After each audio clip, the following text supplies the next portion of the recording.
And good day, viewers. We are back with another episode of Athletes World. First and foremost, like I said, this season, guys, we're doing it very different. We are going everywhere. We are covering everything. And for this one, we are at Chiapini Boxing Club. Like I said, this season, you guys have a lot to look forward to. So we know that boxing is a 1v1 sport, and we know that the likes of Harry Simon have won major trophies, but no one speaks about the guys that are behind them.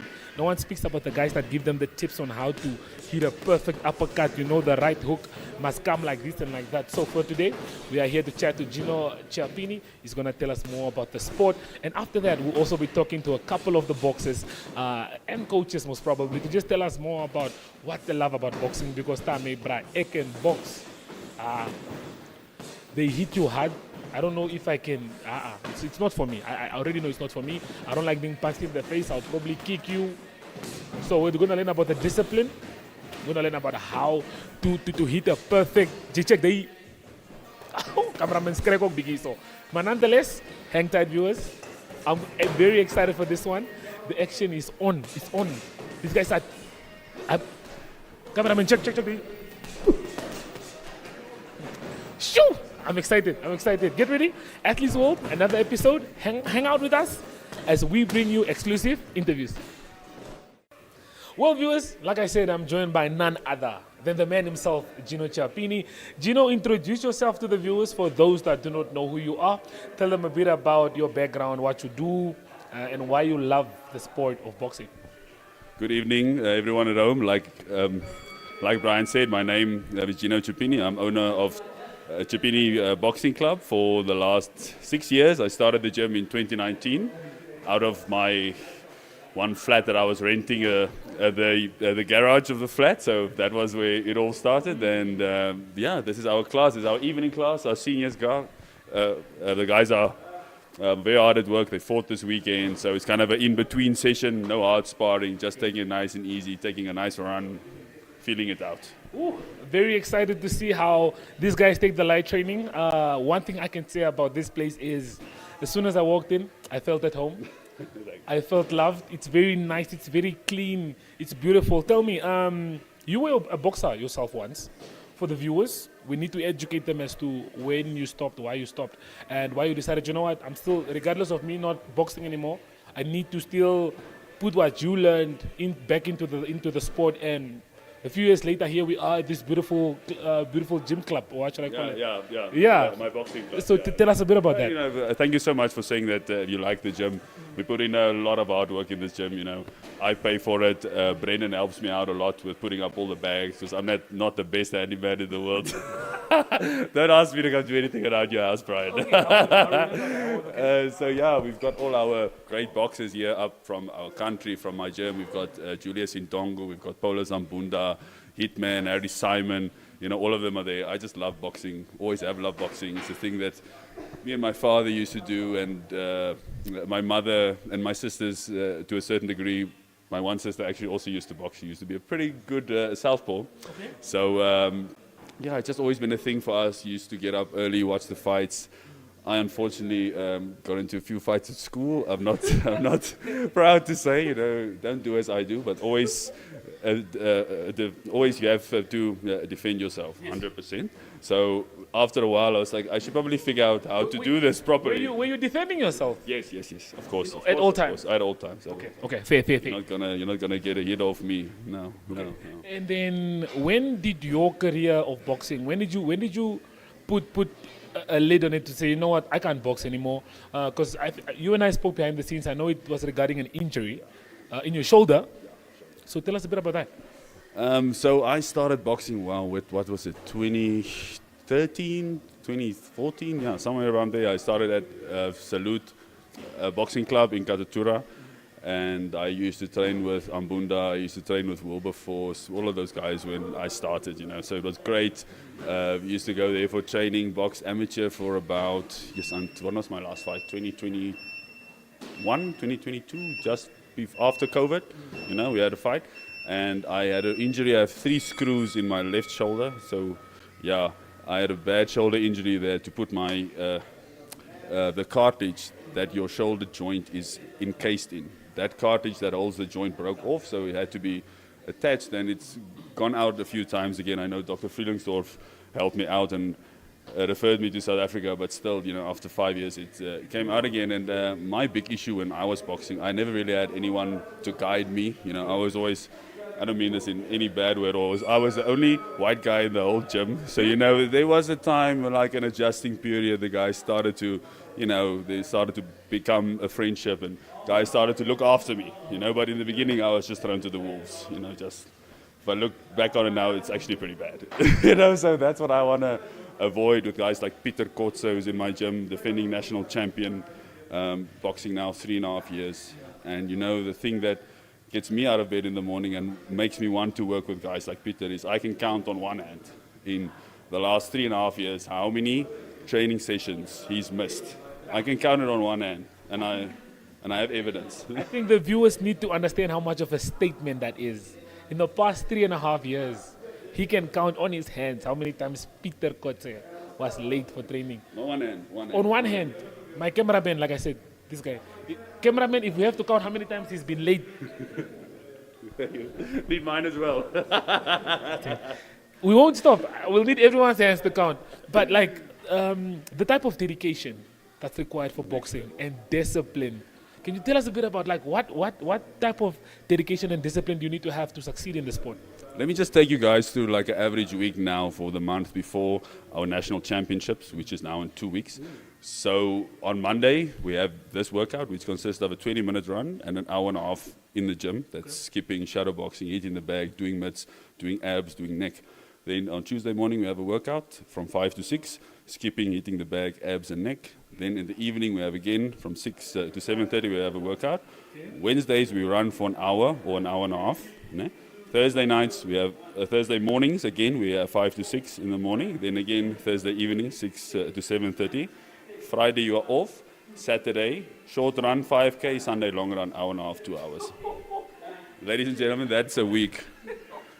And I think one thing I admire about you a lot is, as we stand here, you just did all of these, and on Sunday, this man rode the 100 kilometers Holland Hearts Foundation inaugural road race. Do you know how do you do it? Before we talk about the Sunday, tell us a bit about how many sports you've tried to play and played in. I know you've played for Wanderers before. Yes. I played for Wanderers rugby. I played cricket for Wanderers. I played hockey at school. I did duathlon, triathlon, marathon running, cycling, swimming, boxing. And boxing is by far my favorite because I think it's the hardest. Okay. Boxing and swimming. It's got to be up there with swimming. Yeah, swimming is horrible. How was the Holland Hearts Foundation race for you on the 100Ks? It was brilliant. It was brutal. Those guys started those South African teams that were here before the roadblock where you get to the new road to Rehoboth. I got dropped there already. So I was like, okay, I'm just going to ride as hard as I can, try and finish the 100Ks. And yeah, like you said, tonight I was in there again with the boys, doing the run, doing everything. I always tell them, I will never ask you to do something that I have not done at least 1,000 times. Never ever lead by example, always, while it keeps me young. Okay. Like as you saw, I had the blue eye the other day. It is gone. Yeah, it's gone. It's gone. Eh? So I also still try and put myself in uncomfortable situations to grow, to stay fit, to remain healthy. Just be a good example for the boys. I can't ask a guy to run every 3 days. Yeah, you can't be a coach and have yeah, come on, guys. Yeah. Doesn't make sense. You have to be an example. Basically, you can't be like me and tell me to teach people how to do marathon. Right. Imagine I'm a teacher for marathons. Ladies and gentlemen, let us all challenge Brian. Setson, a friend of mine, lost 15 Ks in 6 months. I think Brian can do even more in 6 months. What do you guys say? Like or comment on the video if Brian should starting next year do a 6-month challenge and see how much he can lose. We'll do a documentary of it all. Yeah, you're going to do it here in my gym. In my gym. Cool. Let us know. If the doctor says my hamstring is fine. Stop with that, Brian. I don't believe in those things. If I believed everything a doctor told me to stop, I would have stopped a long time ago. Okay, fine. We'll take Gino up on the offer. I love that I'm here. Gino, I'm going to put you on the spot. I want you to name your top 3 favorite boxers in Namibia. And then I need you to give me your top 5 worldwide. Cool. And then after that, before we let you leave, why Namibia must watch out for Peter Kotza? So let's start with the top 3. Okay, my top 3 Namibian boxers at the moment. For potential-wise, or what are we doing? All time, like just my favorite guys. Just your favorite guys, all time. The past, the present, and the future. You know, I'm going to be biased. I would have to say for me, the best and probably the most exciting to watch still got to be the man, Harry Simon Sr. Okay. When he was on top, when he was fighting the guys in the UK, when he fought in America, he was not only quick, but he was hitting hard, and he was a mean mother. I mean that in the best possible way, with the most respect. Yes. That's what you want in a boxer. I want a mean guy that's coming there to do a job. Okay. That was Harry Simon. The Terminator. The Terminator. Yeah. Number two, gotta be for work ethic alone, and just a person I admire to this day. It's got to be Paulus Ambunda.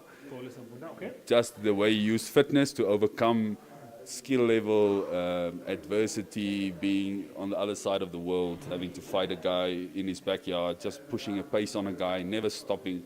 That real fighting spirit. He had endurance. He could go the rounds. And I was training next to him for a majority of my early years, and I could see the type of training he was doing. And afterwards, that man couldn't even stand. Yeah, so I feel like you fed off that. That meant that taught you a lot. Oh, definitely. I know when I was training at Sunshine at the time, Walter Kotondokwa, he used to get pretty upset if you were on the bag next to him and you were not working as hard as he is. He would chase you out of the gym. He would look at you like that and say, just go, get out. I don't want guys like you next to me when I'm training to fight a guy in Las Vegas for a world title. And I respect that. Yeah. I like that. Okay. So Ambunda, Harry Simon, Senior, Ambunda, last one. Who's the last one? A guy, okay, he could have been higher if he was managed correctly and if he was looked after just a bit better. Okay. A good soul, I love him. Jonas from Swakopmund, Okay. Sparred him a few times when I was just starting off, absolutely put a pasting on me. Okay. And he's a small guy, so I remember one night I was getting ready to fight at the Dome in Swakop, and I went down to the gym there at the stadium, and he was there, and within me, like 20 minutes of me warming up, he's like, come, let's spar a little bit. Mind you, this is the Tuesday, I'm fighting the Friday. Okay. And I'm not going to let a small guy call me out. He's like, come spar. I'm like, sure, we can spar. What's your whatever? Like, first few minutes, and I was like, bang, bang, bang. He has 2 blue eyes. Thursday at the weigh-in, I was there with 2 blue eyes. He comes to me Friday night at the fight. He's like, oh, I'm sorry, I didn't know you were. And, we've been good friends ever since. Always comes to watch Peter when he's fighting. Yeah. So I have a lot of time for Jonas. And, talent-wise, he beat Luke Campbell, who went on to fight guys like Ryan Garcia, real big names. So he definitely had the talent. I think he should have just gone overseas, got out of here. And went further with the sport. Definitely. Okay. So much talent. Top 5 worldwide. I want to see who. This is now, before, now, and to come. Okay. I need you to include everyone. Brian, if I'm going to do that, we're going to be here the whole night. I'm going to give you my 5. Okay. My pound for pound 5 now. And the guys in the gym can agree with me if they want. But for me, I'm going to have to start number 5. Probably, yes. He probably should be high on this list. Okay. But let's say if he comes out of retirement, a guy like Tyson Fury, skill-wise, okay. Then number 4, I would actually probably put him number 3, Naoya Inoue. Naoya Inoue from Japan. Okay. There's a reason he's called the Monster. The Monster. Yes, I know him. He's a fantastic little boxer with knockout power, that likes to knock guys out, and that's what boxing's all about. I would like to see Namibian take him on, actually. Yes. Energy? Energy maybe? Been calling for that fight. Yeah. That would be a great fight. That would be a nice fight. That would be a great fight. But yeah, Naoya Inoue, I think is just still a level above where Energy is currently at. Also love Energy. Also been here to spar.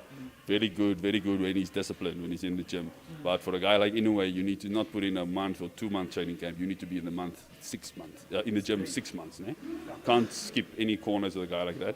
Okay, so number 4. No, sorry. Okay, no. Let me put Inoue 3. Let me put 4. Dimitri Bivol. Okay, Dimitri Bivol, who just beat Artur Beterbiev for the undisputed light heavyweight titles. Okay. So he's the best at 81. 3 Inoue, 2 I have to give it up to my man, Terence Crawford, who beat Saul Canelo Alvarez not too long ago. He's there in the corner with Inoue. Yeah, so Terence Crawford definitely has to be up there. Just a Who's won? That's what I'm thinking now. smooth technician, got power, fought everyone that was put in front of him to fight. Only had 40 fights. Maybe Canelo was a bit long in the tooth, having turned pro when he was 15, having 68 fights already when he fought Crawford to Crawford's 42. So maybe Canelo was on the slide, but I don't think he can go up in other weights. I don't think he can fight Benavidez. I think they are weight classes for a reason, Okay, number one. A drum roll, please, cameraman. Wait, before we disclaimer. If this man does not say who I think he must say, then Okay, Brian, who do you think I'm going to say? Just say it in my ears. Is it down here? Sorry, Brian. I said current. you said correct. Okay, Correct. cool. Okay, Has to be the man, the two-weight undisputed world champion, Alexander Usyk. Definitely, without a doubt, amateur pedigree speaks for itself. 345 amateur wins, 15 losses. Olympic gold medalist, ABA world champion. Undisputed cruiserweight champion, Muhammad Ali trophy winner, undisputed heavyweight champion, beat Anthony Joshua twice, beat Tyson Fury twice, cleaned out the whole division. I'm out of breath. What more can I say? Alexander Usyk is my number one. I thought he was going to say Floyd Mayweather, All but time there's a like very you good said, argument for current, him. I understand. I'm giving my I'm gonna agree with you. And then before we close that off, before we let you leave, the prospect, man, Peter Kotza. Peter, come here. Peter, There he is. I've The seen drenched in Peter. sweat. They tried to get me to spar with Peter. I declined. First, I had to sign the I have to sign a disclaimer. disclaimer. My cameraman might take him on though. We'll still see how that goes. But man, this kid has power. He does. I've seen him sparring and it scares me. I wouldn't want to get in the ring with him, but just tell me why do you see him? I mean, he has a lot of potential. He's a special kid, and yeah, just let the viewers know what they can expect from him. Like you said, if he stays at this for the next 2-3 years, we're looking at a beast. Yeah. No, it's like I said, Brian. In the last 3.5 years, I can count on one hand how many days a guy has missed training. I would rather have a guy like that, that doesn't miss training, that is dedicated, than a guy that's got all the talent in the world. Hard work over the long run beats a talented fighter. Always. It's just how it is. If you put in, there's that rule of 10,000 hours. Yeah. You have to do those 10,000 hours. You have to do your apprenticeship, but eventually you're going to catch up to the guys that have been boxing 10 years. For you that had a bit of a late start. Yeah. I mean, Anthony Joshua only started boxing at 18. Tyson Fury at 18. Rocky Marciano at, I think, 21. So Deontay Wilder at 21. So the history does give us examples of guys within 5 years going from starting a sport to the top world level of their sport. So if you just put in the hard work, he does a lot of sparring, we do running, we do strength and conditioning. I do it all. I'm a strength and I'm a conditioning coach, I'm a running coach, I'm a dietitian at times, so the guys have to make weight.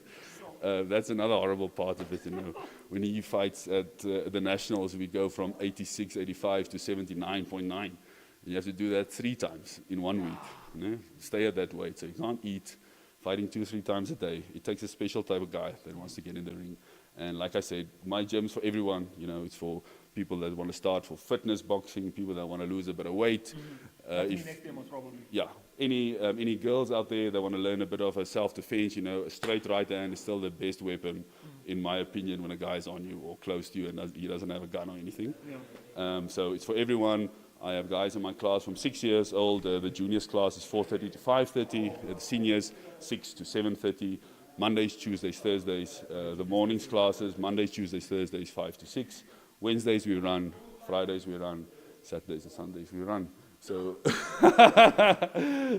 guys, please come by. We are located in Ouwersblik, Ouwers Hills Retirement Village, Unit 318.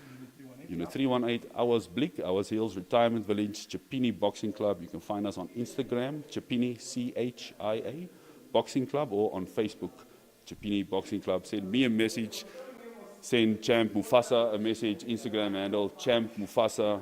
Mine is just Chipini Boxing Club. Please come by. First class is free. We have various contracts from 1 month, 3 months, 6 months, a year. Come by and let's grow boxing in Namibia to where we were, a world power let's be that again. Well, I think Gino shared everything that you guys need to know. You guys know it is ours, Blick. Retirement Village, Unit 318. There you have it. I couldn't have said it any better. So, cool. Thank you for your time. Good luck, Brian. We look forward to hearing from Peter now. This man gave us all the information that we need. But yeah, guys, do sign up. If you have any questions, you can comment in the comment section below. We'll make sure to answer those questions. Get into boxing. I'm probably going to start next year. Like I said, the hamstring, if doctor said it's cleared, then we are here. Next year. Okay, hang tight. We'll be back with Peter Kotze, a prospect, a future for boxing.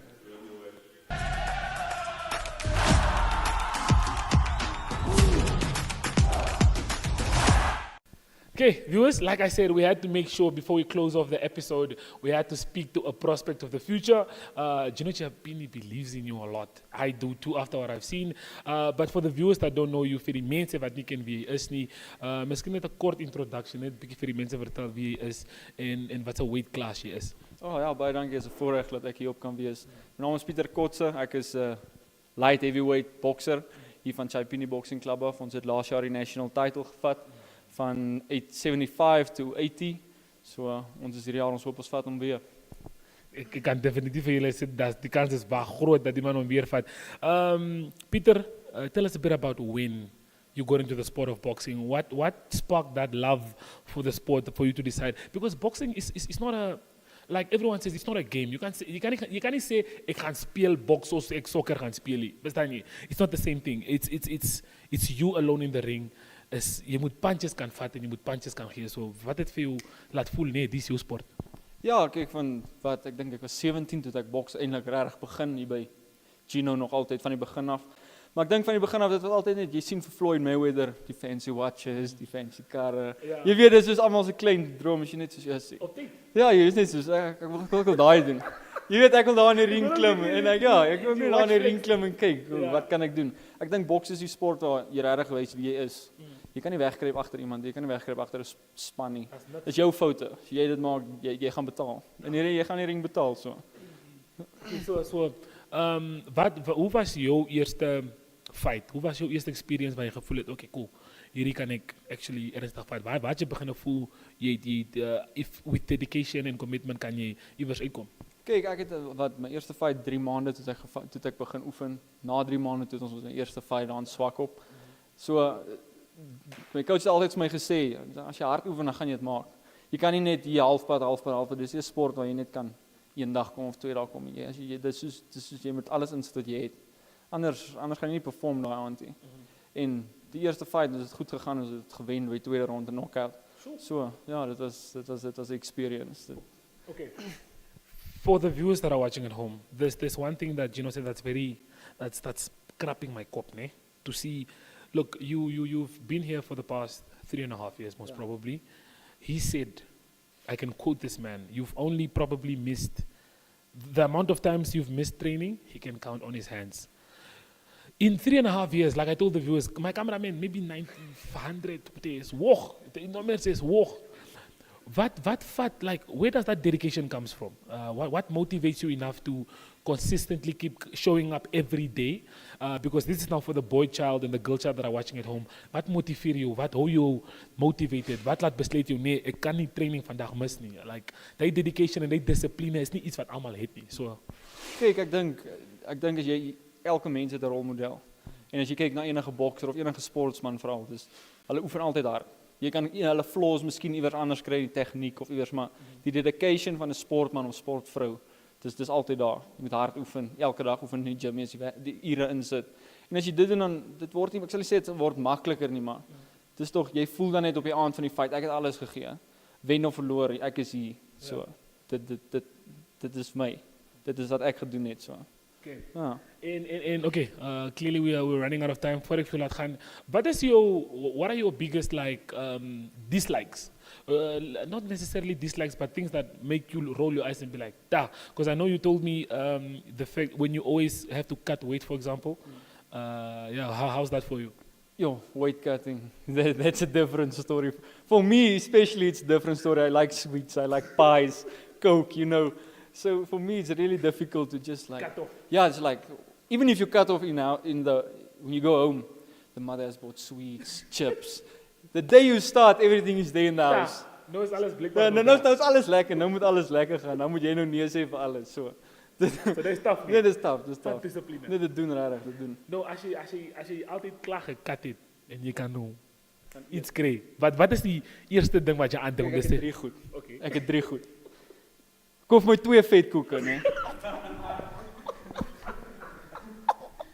2 vetkoeke, 'n pie en 'n Coke. Hoekom duur? Net maar net, die een is nie genoeg nie. Die een is nie genoeg nie. So moet jy nog geen koop. So 2 vetkoeke 2 vetkoeke, 'n pie en 'n Coke, net so. dan is jy gesond. Dan is jy reg. Dan is jy weer reg. Dan kan jy weer gaan. Dan is jy weer kans vir die lewe. Yo, guys, I think another great episode of Athletes World. I'm joined by Peter Kotze here. I think Gino should step in before we say goodbye. Gino, please come. Gino is still working out. Gino, it's done. Like, it's klaar. Ons says, yo, this guy.